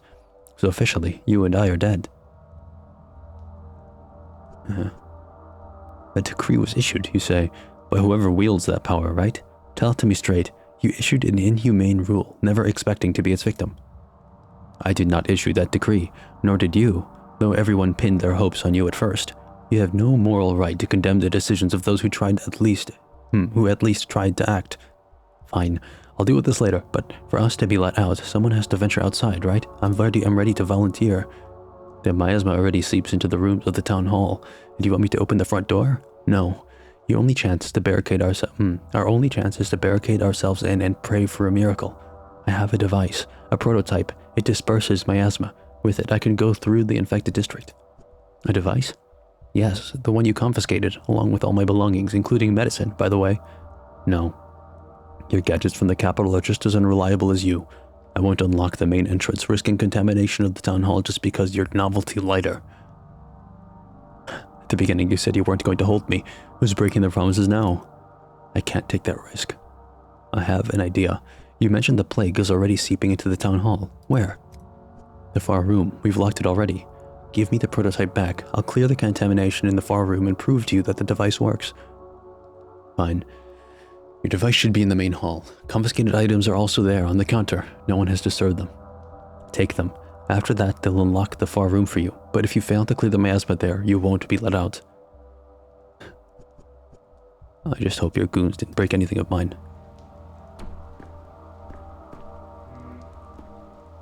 Rat.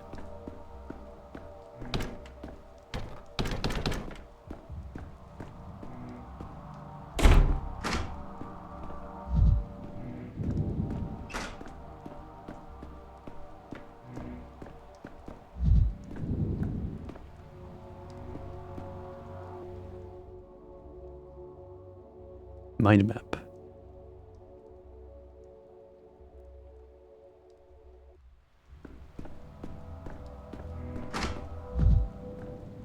Okay, everyone's here.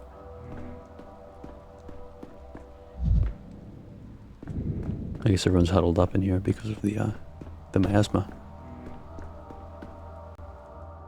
I'm begging you, please tell them to open the doors. They've locked everything. We're trapped here. Are you completely out of your mind? Use your head. Do you really think they locked the doors just out of boredom? Have you seen what's going on out there? It's like Sodom and Marashabnak are on clay. It's like Sodom and Marashabnak on their clay legs. My friend got stuck outside. We were together. I managed to slip in here, but he... It's happening outside. He's done for. Forget it. You don't have a friend anymore. And the district is doomed too. There's plague mist everywhere. No air to breathe. We're doomed as well, plain and simple. Then why is everyone standing around like nothing happened? Why is no one taking any measures? These are the measures. Quarantine dictates that infected districts need to be sealed off, and that's how we got here. Whoever came up with these measures is a real idiot. They've sealed themselves in the town hall with that decree. We're cut off from everything. All doors are closed. They've walled us in and left us for dead. And who is this genius? Who's in charge of the quarantine? Someone is. Anybody at this point, really. Cut the head off a chicken and it still would have done a better job handling this. It seemed Olgimsky Jr. was making decisions at first. There was even a vaccine. Then some big bugs started issuing those ridiculous decrees. Isn't there a doctor from the capital here? Isn't he overseeing the emergency command? I heard that the doctor chickened out and tried to flee the town. No, that's not how it was. You're mistaken. The doctor from the capital took charge and set up a hospital. He saved the town. Oh, you've got quite an imagination, I say. If he took charge, then why are we still locked in here? Why is the plague mist engulfing the backbone? Maybe ask your doctor how we get out of the town hall when there's deadly mist outside. Maybe I'll ask him just that.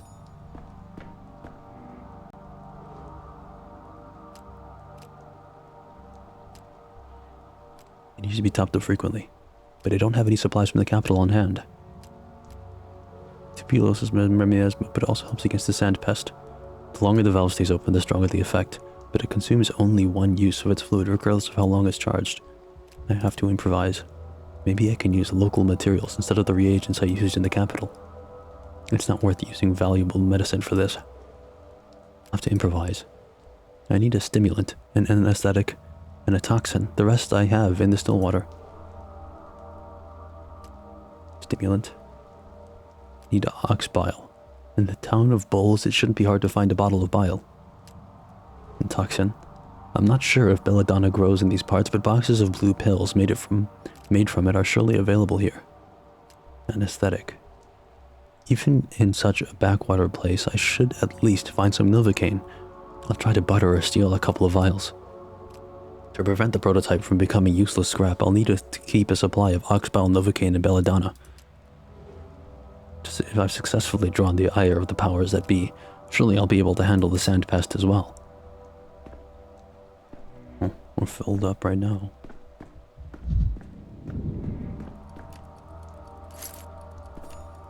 There are the belongings.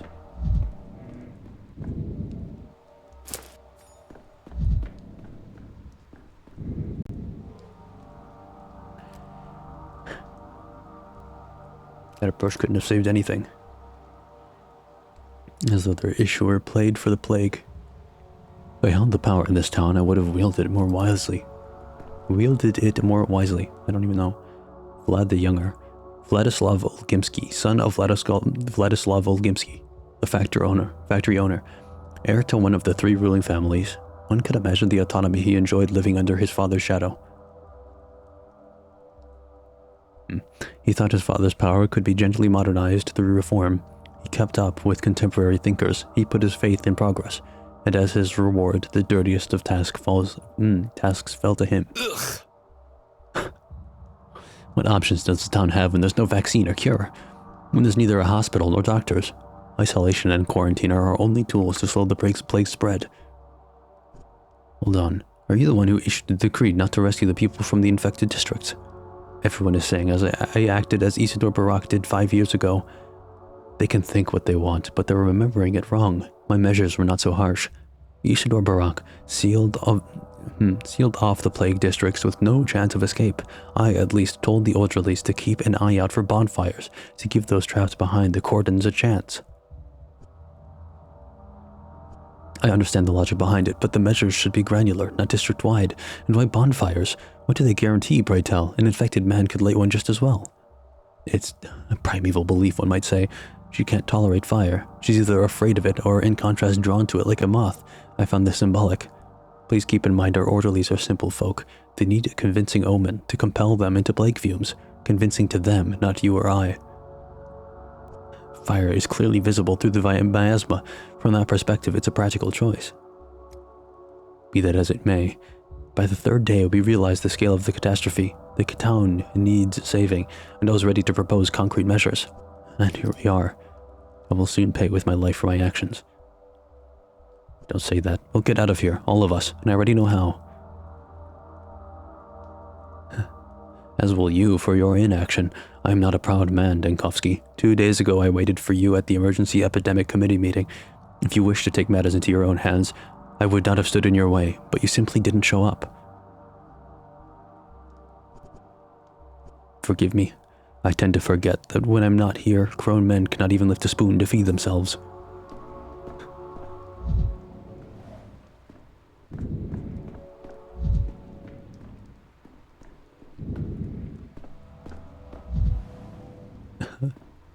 Others happily trap themselves. Some people get trapped. Others have happily trapped themselves with doors, windows, and brains all boarded off.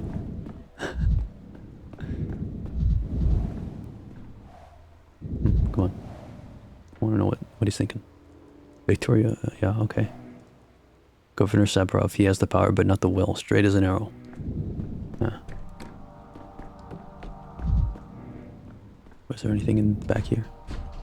No.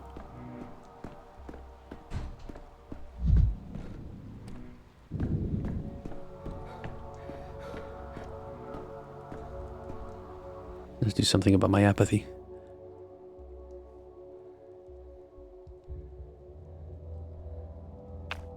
I don't have anything to manage the other end, so maybe I shouldn't do that.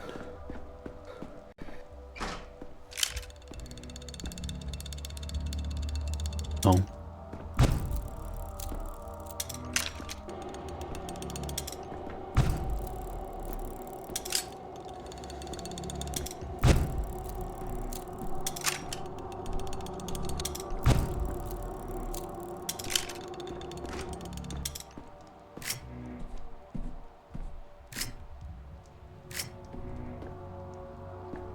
Cleared. Good.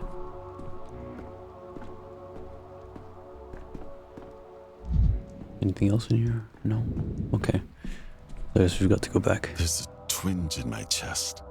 Could it be conscience? What's that smell? Bile. The prototype uses other reagents as well, but they hardly smell of anything. Your contraption works. Let's assume as much. Is it enough to traverse the infected district? If it's not enough, I won't be knocking on your door to be let back in. You have my word, I won't endanger you. Fine, let's assume that too.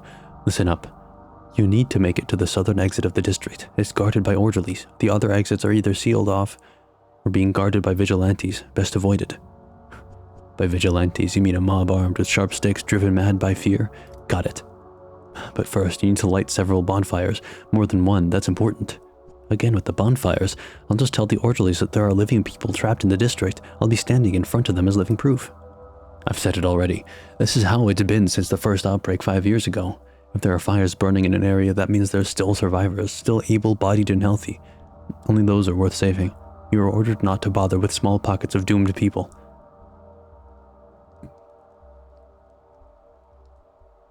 But you're suggesting I light all these bonfires by myself, to deceive your own system. It's not my system. We issued the decree in haste and panic. If I survive, I will overturn it. In other words, you thought you were always going to be on the other side of your cruel decree.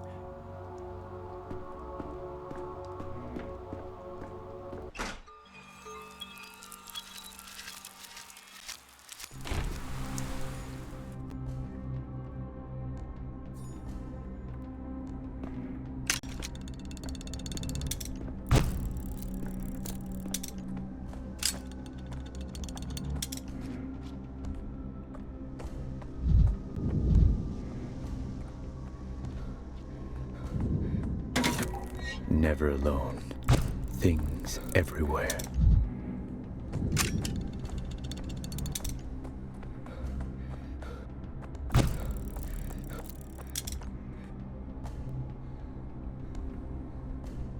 Do I not have anything to light the bonfires with? Like matches or vials, I better get in pockets rather than my carpet bag. Okay. Please, item F.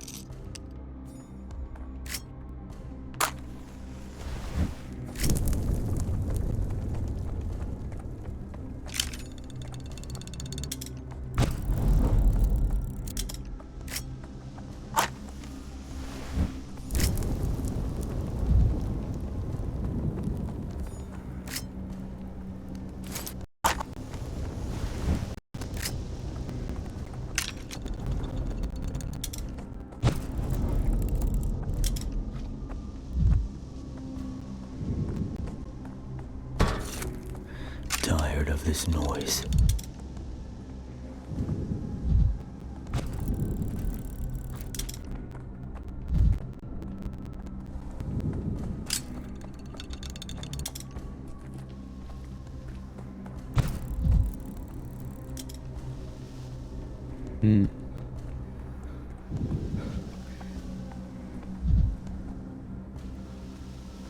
Set a bonfire.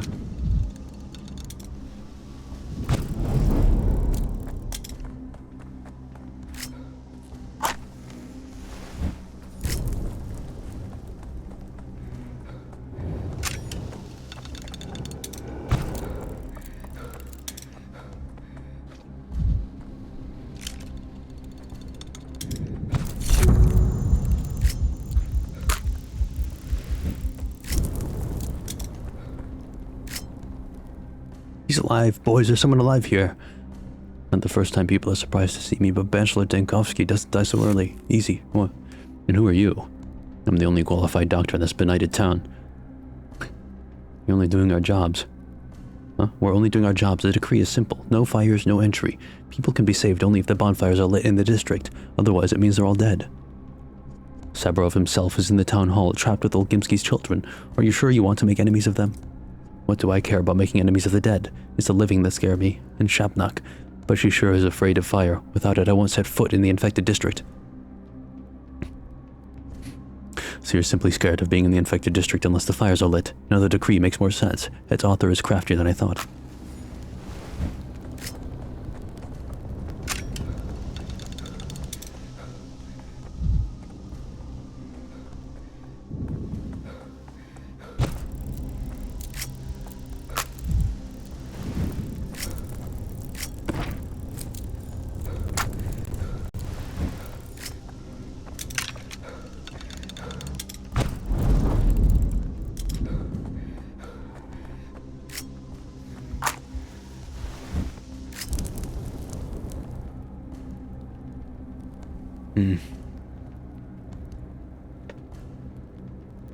I don't know what I'm doing now.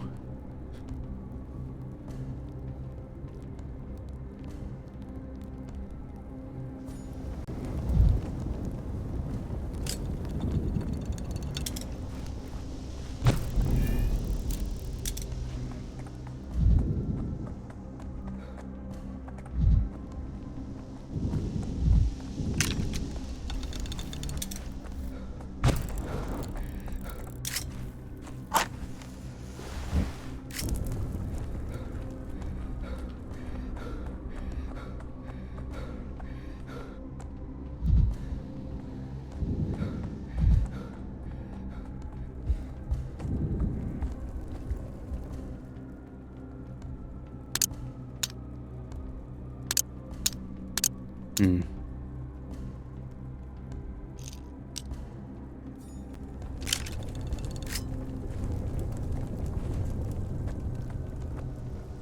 This one with the hair there.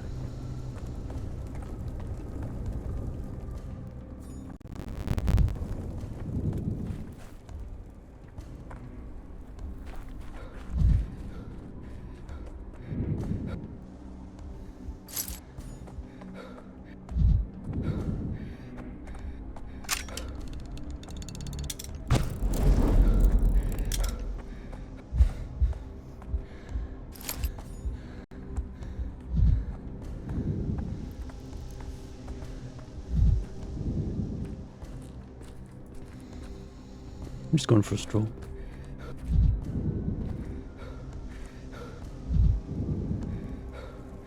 Surely the amalgam can't pour like that.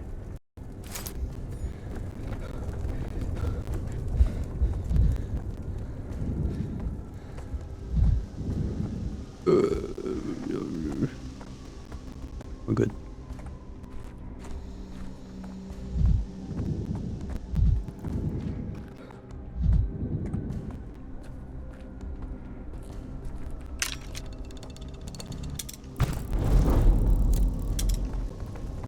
Now we're empty.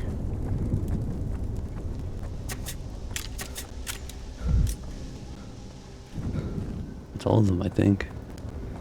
Better be.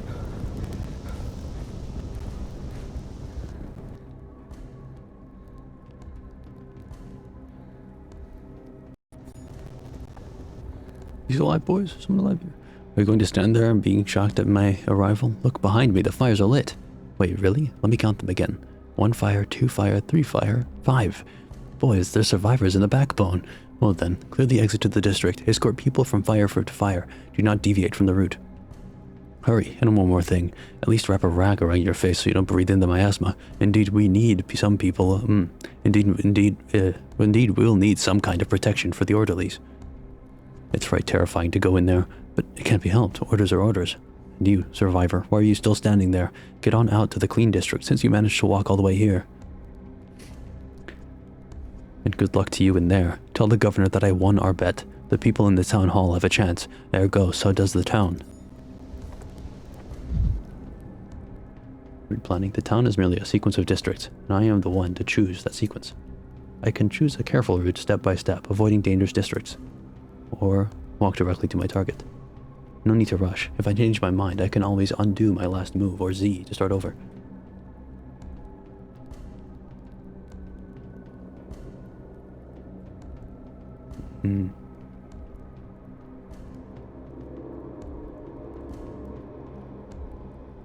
I see. So you have like specific points where you can traverse into each area.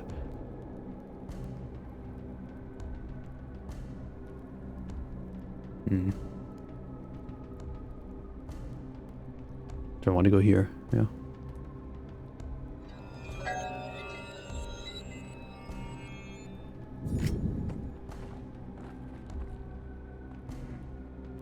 What the hell?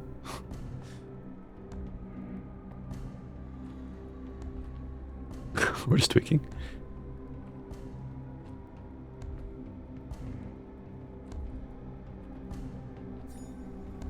From the step, the prototype can slow her down. Bonfires can slow her down. She cannot be stopped. Beware.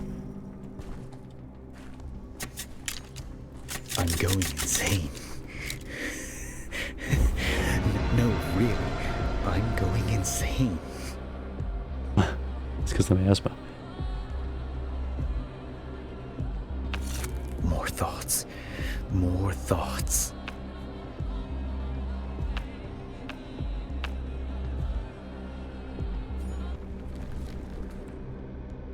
Changeling, a strange little ragamuffin with hypnotic eyes. Simpletons claim she can heal with the laying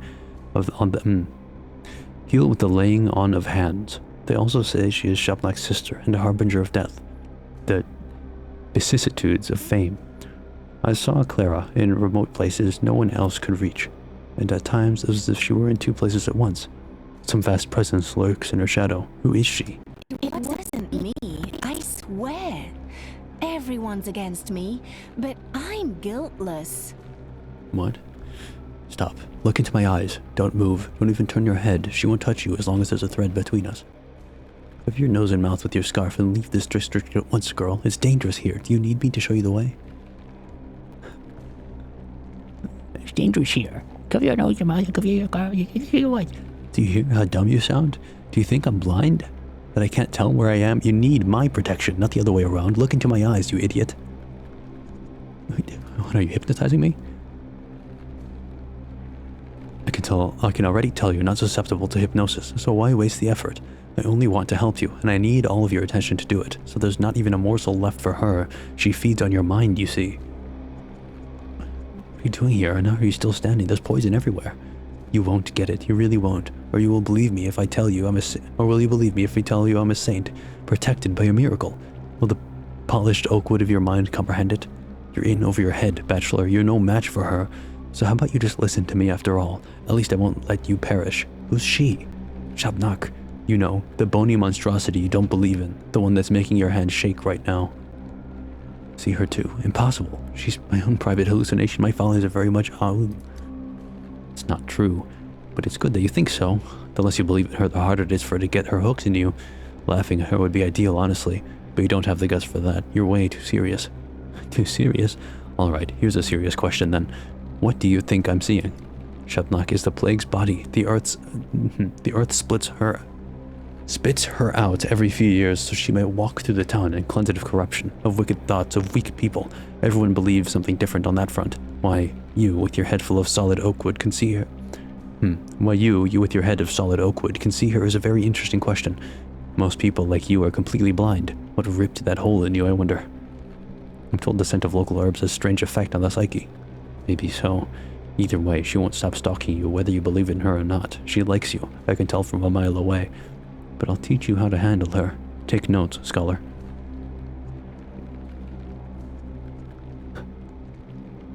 Oh, I know all about those rules. Don't look... no. Oh, I heed, O great and wise sage. Rule number 1, you're no adversary for her. Your little revolver won't shoot her. Your little knife won't stab her. Can't stab a fairy tale, can you? And why would you even have a knife anyway? So all you can do is run. Fair enough. Fighting a hallucination is like tilting at windmills. Yes, exactly. Keep thinking that. Good scholar. And the prototype? What prototype? I have an experimental device prototype that's capable of dispersing plague miasma. I have an experimental device prototype capable of dispersing plague miasma. Let's say this vision, let's say it manifests as some kind of especially dense cloud of sand pest. If I shoot at it, I'll dissipate it, which means the prototype can kill the Shabnak. There's no way your little device can kill a Shabnak. Neither bone nor metal can strike her down. Everyone knows that. Look how it turns to him, and then we're questioning him again. How about compressed air and atomized particles of bile and belladonna? Do your myths say anything about pneumatic weapons? Thought not. They say a sigh from Bostara can stop her for a short while. When he sighs, she walks on tiptoe, careful not to wake him. If you excel the right way, it'll probably slow her down. Shots from the prototype dispel the fog and all those dangerous whirls, clouds, and traps. If your so-called Shabnak truly is the plague, she'll be affected as well. You believe the inventions of your science can defeat the ancient truth of the steppe? Well then, scholar, give it a try. It'll be interesting to see. Now, here's rule 2. She both loves and hates fire. She can't pass a bonfire without wanting to love and destroy it. So light bonfires, they'll slow her down. They spoke to me about bonfires a good deal at the town hall as well. Rule 3. She's drawn to people who aren't hollow. You may be closed-minded and spiteful, but she still senses something in you. There's something you carry inside yourself, some spark. In other words, there's no way she's going to forget about you. Once she's close, she'll never stop chasing you. Good, I was hoping she'd be difficult to lose. This one's so simple that I'm not even going to give it a number. If she catches you, she'll devour you. You might find a way to wriggle out of her embrace the first time, but definitely not the second. The argument from me, lingering beside a thick cloud of miasma, must be deadly. And finally, you're probably not going to believe me. She eats away at most people's bodies, dries their skin, chews up their immune system, but you're not as easy to get to, like someone who's watching you from you above, protecting you, maybe. I don't know. From above? You mean from heaven? I don't know. Well, yes, I do know, but I don't understand. Feel free to disbelieve me, it doesn't matter. Just keep in mind that you won't get infected in a plague district like others do. Instead, you'll go insane, waste all your time, and then she'll eat you. That's how it will happen. What a heartwarming fantasy. If I really was in no danger of getting infected, there's so much I could do.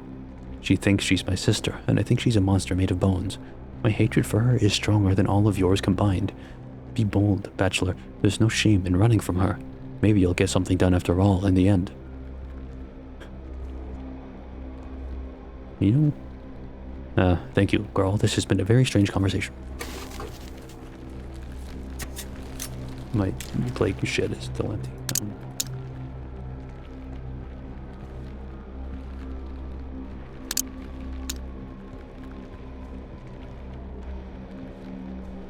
Do you have anything I can use to refill it?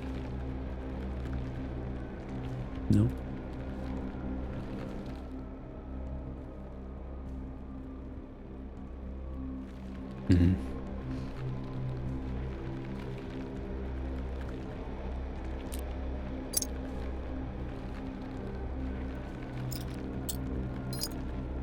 I don't know. Media apathy. Health, media apathy. It don't make sense.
The town went mad, but you, Dankovsky, how could you?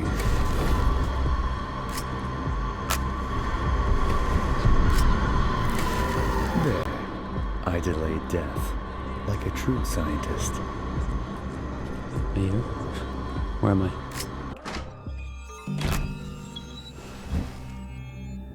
I lived. I'm a little insane.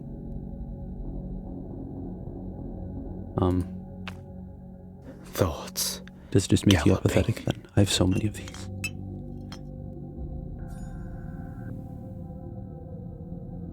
I don't need 34 apathy right now.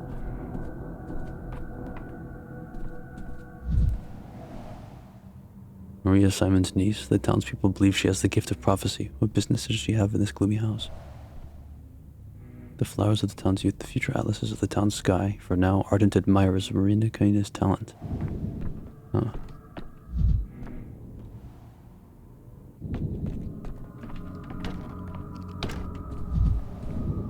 Okay. Well, I made it here. Hold on. I just realized an intense need for macaroni and cheese in my life. It's been so long. Who are you? Maria Kaina, eldest daughter of the Kanes, Simon's niece. Kaina? Huh? Kanes? Kaina? Her mother was a mistress, a woman said to wield mystical powers. Maria believed she was meant to walk the same path. She was followed everywhere by her signs, young people who claimed to have aligned their fates with the constellations and mastered destiny itself. Her every gesture burned with untamed fire. Slander is like coal. If it doesn't burn you, you'll end up dirty anyway. I can't hear you. Speak my language. Don't pretend you don't know it. Haven't said anything yet. Who dares open his mouth while the mistress is working? I've been told the mistress of this town was Capella, Olgimski's daughter. Having two mistresses spells disaster, doesn't it? Capella, give her the town and it runs in vicious inertia, in a sweet anhedonia, where every morning is met with a smile, and no smile holds even a shade of a spark. I don't even want to hear about her. So you're rivals then? I'm familiar with the concept of professional rivalry. No, I have no clue what you're fighting for. The only thing worth fighting for the souls, for the spirit, for the future. Forgive me, and Daniil, the likes of you are not to be shouted at. I was focused on the dialogue. The unexpectedness of your voice caught me off guard. I wanted to talk to Isidore Baruch. As far as I could see, he's not at home. Give me your hand, and Daniil, do it. Look at me in the eye. No, you're not mocking me. You really don't know. Let me guess. Isidore's dead, just like everyone else I needed in this town. Am I right? Isidore's dead. No, it's my fault. I should have been more proactive. Instead of sitting at the Stillwater planning my escape, I should have been investigating since the very first day. Yes, you've hardly ever left the Stillwater for 5 days. This happens sometimes. Guests are captivated either by the house itself or by Eva. But you're here now, in the house where I can feel a trace of Uncle Simon's hands. It's very close, still warm. I can feel it. But the door's locked and broken and the house will give me nothing freely. A trace of his hands? Do you mean fingerprints, or is this another metaphor? I don't know. Uncle was a very close friend of Isidore Baruch, or a rival. True friendship is indistinguishable from rivalry, and I can feel his life still smoldering in this house, in some object or a living memory. Perhaps perhaps he's even there himself. Simon's alive and in hiding? No, I don't believe this kind of luck. Although, no, never mind. It no longer matters anyway. What I'm doing is stupid, and what you're doing even more so. That's what I thought an hour ago, but if Simon's left some kind of trace, any kind, that's not my point, Daniil. There are traces of Uncle Simon in this house, in the whole town, in the polyhedron, in the people, even in the street layouts. Great people don't die, they just scatter into myriad reflections. But we, his poor descendants, won't ever be able to put them back, because tomorrow shall not come. The people locked in the town hall thought so too, but we've broken out. We'll be suffocated by walls of reeking bodies. Shapnak will devour our tomorrow. When you sleep tonight, the apnea demon will descend upon you and you'll lie there frozen, staring at the ceiling forever. I don't know. I've had a dream. I've seen every calendar in a town shop at number 5. Tomorrow shall not come. It shall not come. Shapnak, this will be a surprising confession, but as I was approaching this house, I think I saw her. Some sort of monster, very close. You've seen Shapnak? You and Daniil? I don't believe these myths, of course, but maybe there are some similar-looking animals living here. In this backwater of ours, the earth sometimes belches out the strangest creatures. I'm surprised you had enough clarity of mind to see her. Not clarity of mind, murkiness. That was obviously a hallucination. She wasn't there in my dream, but that doesn't mean anything. She doesn't like to enter my dreams. My dreams are of the higher realms. They strive upwards. The clay spawn and rat brigands don't feel at home there. Prophetic dreams again. I suppose I can't complain now, though. Our dreams are not the same. I'm a mistress. I can see the truth. Tomorrow shall not come. If only you'd acted differently. If you'd opened the hospital, taken charge of the emergency command, searched for answers, perhaps things could have been different. But you've missed your every chance, and so have I. So what do we do now? Go to the Stillwater. Say goodbye to Eva. Gaze up at the starry sky before you sleep. Write a letter. Get in touch with something you hold dear before the end. I hope to say goodbye to Uncle Simon. Now, I will fight until the end. Although you know, Danielle, this was in my dream too. I stood in this house right here. Uncle Simon breathed behind the closed door and I told you that tomorrow would not come. It was important to tell you that for some reason. It makes no difference what you've dreamed of. You're right about the main thing. This town is doomed. No, I can't shake the feeling that there's still some chance, some opportunity I overlooked. I must find it. What's wrong with my Dum arm? spira spero. Am I losing? I can't. Am I being grabbed right now? What's happening to me? I can't open my inventory or anything.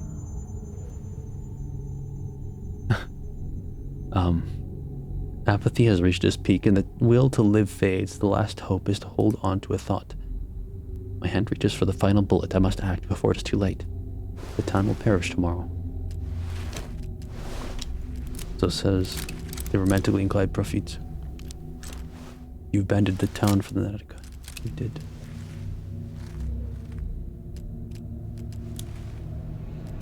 Oops.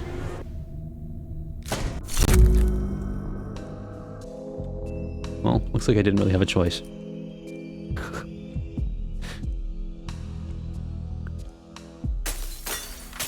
Why so jittery, Denkovsky? Camera obscura. Camera lumina. Once Denkovsky. Now 1,000 fragments of Denkovsky. The interrogator. Film room.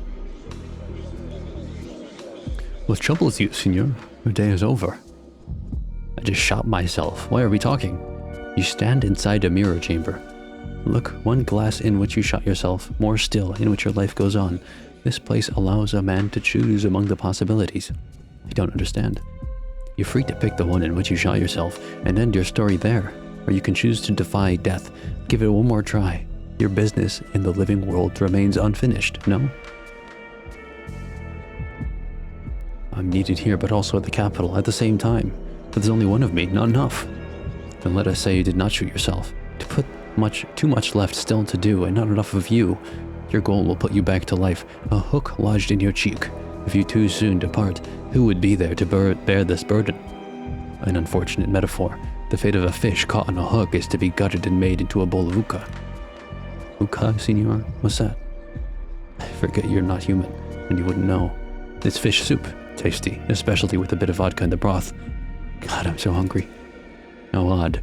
It's common to see those who come in here complain of thirst. You're here because you can't decide on your own fate.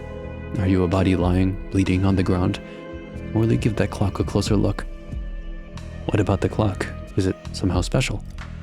The clock is common as can be, but what you'll do with it is not, you must admit. Your only hope of being saved is by transcending from this plane. How the hell does that work? It is as if I'm caught in the logic of a dream, but it all feels real. If it really is a dream, I'll be sorely disappointed. Does it matter? I don't know, really. Feels like nothing really matters anymore. Stuck in limbo with everything running in circles and no way out. You're short on fighting spirit then? Have care. It's scarcely been a day and you're already giving up.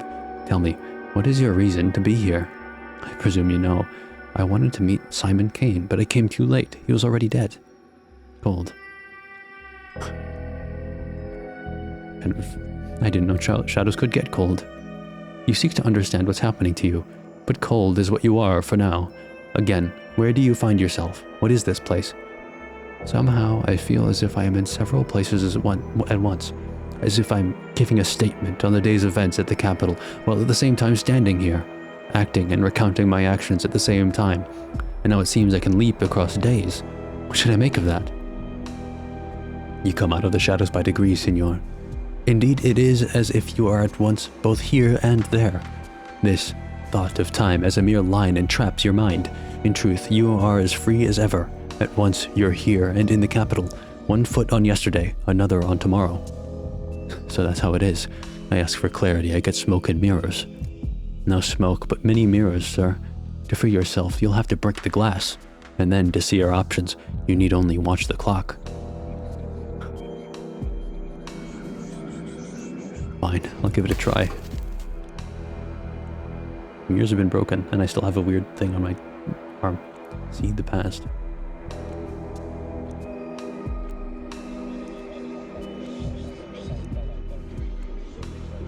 In which the bell tolls, in which the bastard disturbs the earth twice. In which the calamity can still be prevented. Is this just a random choice? It's just like a chapter select for when you go back?